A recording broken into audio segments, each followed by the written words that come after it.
बऱ्याच जणांचं असं म्हणणं असतं की नारळाच्या वडीला जे आहे खुटखुटीत म्हणू नये, पण मला असं वाटतं की खुसखुशीत आणि कुरकुरीतच्या मध्ये जो पदार्थ किंवा जो नाव आहे तो म्हणजे खुटखुटीत. चला आज ओल्या नारळाची जी आहे आपण खुटखुटीत अशी ही नारळवडी बनवूया.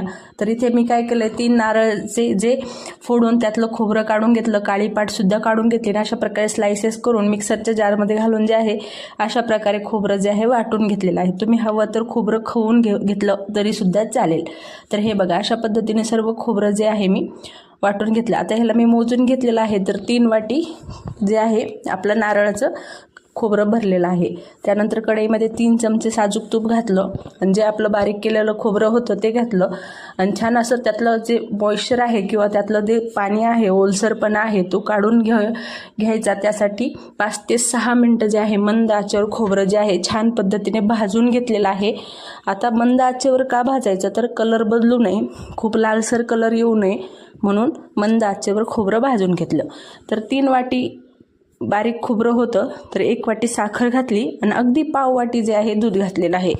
कारण यापेक्षा अतिरिक्त आपण दूध घातलं तर नारळाची वडी जी आहे आपली पातळ होऊ शकते. त्यामुळं मी इथे प्रमाणात घातलेलं आहे, कारण साखरेचं सुद्धा पाणी होतं आणि नारळात सुद्धा ओलसरपणा असतो. जरी आपण भाजून घेतलं तरी एक्स्ट्रा थोडाफार नारळात ओलसरपणा असतो. छान मिक्स केलं की अशा प्रकारे थिक कन्सिस्टन्सी झाली तर मी पाडण्याचा प्रयत्न, म्हणजे ज्यावेळेस कढई सोडायला सुरुवात झाली की आपली जो बर्फीचं सारण आहे तयार झालेलं आहे. सारण तयार झालं की एका डिशला जे आहे तुपाने ग्रीस करून त्यामध्ये सारण घातलं. तुमच्याकडे हवं तर ट्रे वगैरे घेतला तरी सुद्धा चालेल.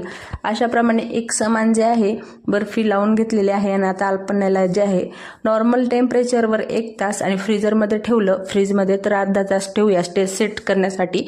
आता इथे मी वेलची पावडर घालायची विसरली होती, त्यामुळे वरून वेलची पावडर भुरभुरली. त्यानंतर काही काजू बदामचे तुकडे आणि पिस्त्याचे जे आहे भरड घातली. अशा पद्धतीने सजावट करून घेतली. आता याला जे आहे आपण सेट करून घेऊया.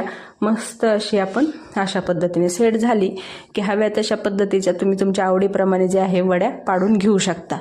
तर हे बघा अशा प्रकारे मी जे आहे मीडियम थिकनेसच्या, आणि ज्यावेळेस आपण याला वड्या पाडत आहोत तर किती एकदम इझी पद्धतीने सुरी जी आहे आपली चालत आहे अशा पद्धतीने, आणि अशा पद्धतीने एक समान जे आहे चौरस अशा प्रकारचे जे आहे वड्या पाडून घेतल्या आणि तोंडात टाकताच विरघळणारी अशी ही ओल्या नारळाची कुटकुटीत वडी जी आहे तयार झालेली आहे.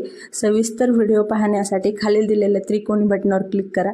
रेसिपी आवडली तर लाईक, शेअर, सबस्क्राईब करायला अजिबात विसरू नका आणि एकदा नक्की अशा प्रकारची जी आहे नारळ वडी ट्राय करा. तर नारळाची वडी कशी वाटली कमेंट करून नक्की सांगा. रेसिपी आवडली तर लाईक, शेअर, सबस्क्राईब करायला विसरू नका. भेटूया नेक्स्ट रेसिपीमध्ये.